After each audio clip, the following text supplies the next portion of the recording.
할렐루야. 우리 주님이 우리와 함께 하셔서 천국의 잔치상을 펼쳐주시는 축복의 한 주간 되시기를 주의 이름으로 축원합니다. 오늘 말씀은 사무엘하 12장 13절에서 15절입니다. 다윗이 나단에게 이르되 내가 여호와께 죄를 범하였노라 하매 나단이 다윗에게 말하되 여호와께서도 당신의 죄를 사하셨나니 당신이 죽지 아니하려니와 이 일로 말미암아 여호와의 원수가 크게 비방할 거리를 얻게 하였으니 당신이 낳은 아이가 반드시 죽으리이다 하고 나단이 자기 집으로 돌아가니라. 아멘. 본문에 계시된 주님은 어떤 분이신가? 회개하는 자를 용서하시는 분이십니다. 나단이 다윗에게 준엄하게 꾸짖지요. 당신이 그 사람이라. 죄를 지은 당사자를 지금 책망하고 있는 것입니다. 그러자 다윗이 나단에게 응답합니다. 내가 여호와께 죄를 범하였습니다. 고백을 하죠. 그러자 나단이 다윗에게 여호와께서도 당신의 죄를 사하셨다라고 선언합니다. 이 일로 죽지 않게 될 것이다 라는 것이죠. 자칫하면 이 본문은 기계적으로 문자적으로만 보면 이런 생각이 들 수 있습니다. 회개하면 무조건 이렇게 쉽게 용서하시나?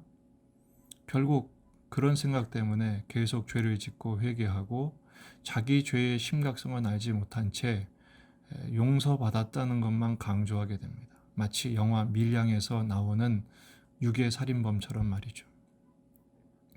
오늘 말씀은 이 짧은 문장 속에 있는 행간을, 영적인 의미를 읽어내야만 합니다. 사죄의 은총의 크기와 그 의미를 되새겨야만 하는 것이죠. 다윗이 자백합니다. 내가 여호와께 범죄하였습니다. 근데 이 자백은요, 그가 범죄를 시작하는 순간부터 상당한 시간이 흘렀을 때 한 말입니다. 밧세바 동침합니다. 임신합니다. 오고 갔겠죠. 알아보고 불러오고 또 우리아를 살해하고 출산하기까지 좋기 1년 이상은 걸렸을 것입니다. 그동안 다윗은 완전 범죄를 했다고 쾌재를 불렀을까요? 그렇지 않습니다. 그의 속사람은 죄 속에 녹아져 내리고 있었던 것이죠. 죄는 은닉성이 있습니다. 은폐하게 되지요. 하지만 그러면서 자라납니다. 사람을 찌르고 그 죄로 인해 두려움과 고통 속에 살게 하는 것이죠. 나단의 책망을 듣고 나서 다윗은 그제서야 깨닫고 자백했습니다만 그 고통을 시편 51편 3절에서 5절까지 이렇게 고백합니다. 무릇 나는 내 죄가를 아오니 내 죄가 항상 내 앞에 있나이다. 내가 주께만 범죄하여 주의 목전에 악을 행하였사오니 주께서 말씀하실 때 의로우시다 하고 주께서 심판하실 때 순전하시다 하리이다. 내가 죄악 중에서 출생하였으며 어머니가 죄 중에서 나를 잉태하였나이다. 이 고백은 우리 모두의 고백이어야 합니다. 다윗만 죄를 짓는 것이 아니라 아담 이후로 모든 일과 죄를 지었고 그 원죄로부터 우리는 자유할 수 없으며 오늘도 우리는 자범죄, 스스로 짓는 죄 때문에 이 고통 속에 살아가는 것이죠. 그렇기 때문에 이 나의 죄를 자백하는 자에게 용서하시는 사죄의 은총은 그만큼 큰 것입니다.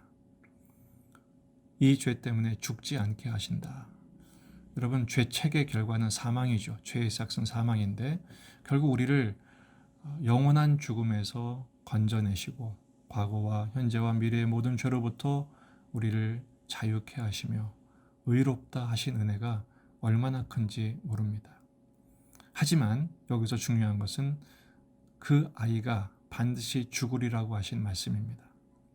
죄로 인한 심판은 용서하셨지만 그래서 사울처럼 되지는 않게 하시겠지만 죄로 낳은 아들은 죽게 된다는 것입니다. 이중적인 의미가 있습니다. 도덕적으로는 자식이 자신보다 먼저 죽는 고통을 통해서 죄의 가공스러운 책임을 깨닫게 하시는 것이죠. 죄의 용서를 받았지만 죄성은 여전히 남아있죠. 그래서 이 모든 죄로부터 우리를 구원하시려고 거룩하게 하시려고 이 죄로부터 떠나는 삶을 위한 대가를 지불하게 하십니다. 또한 궁극적으로는 영적인 의미죠. 우리 대신 죽어주셔서 우리 죄를 사하신 예수님의 십자가의 죽음, 아드님의 죽음을 모형으로 하고 있는 것입니다. 사죄의 은총은 성자를 죽이심으로 우리를 용서하시는 성부의 사랑입니다. 로마 3장 25절, 이 예수를 하나님이 그의 피로써 믿음으로 말미암는 화목제물로 세우셨으니 이는 하나님께서 길이 참으시는 중에 전에 지은 죄를 간과하심으로 자기의 의로움을 나타내려 하심이니. 아멘. 그러므로 오늘 말씀 앞에서 우리는 세 가지로 적용할 수 있습니다. 첫째, 나의 죄됨을 자백하십시다. 우리 자신을 말씀 앞에 살펴서 회개할 것, 성결해야 할 것을 찾아내고 자백하며 간구하는 것입니다. 시편 32편 5절, 내가 이르기를 내 허물을 여호와께 자복하리라 하고 주께 내 죄를 아뢰고 내 죄악을 숨기지 아니하였더니 곧 주께서 내 죄악을 사하셨나이다. 죄는 숨길수록 깊어지고 커지기 때문입니다. 잠언서 28장 13절, 자기의 죄를 숨기는 자는 형통하지 못하나 죄를 자복하고 버리는 자는 불쌍히 여김을 받으리라. 매일 매순간 나의 죄를 자복하고 회개하며 성결케 하시는, 깨끗게 하시는 은총을 누리시기 바랍니다. 두 번째는 사죄의 은총에 감사하십시다. 시편 32편 1절 2절, 허물의 사함을 받고 자신의 죄가 가려진 자는 복이 있도다.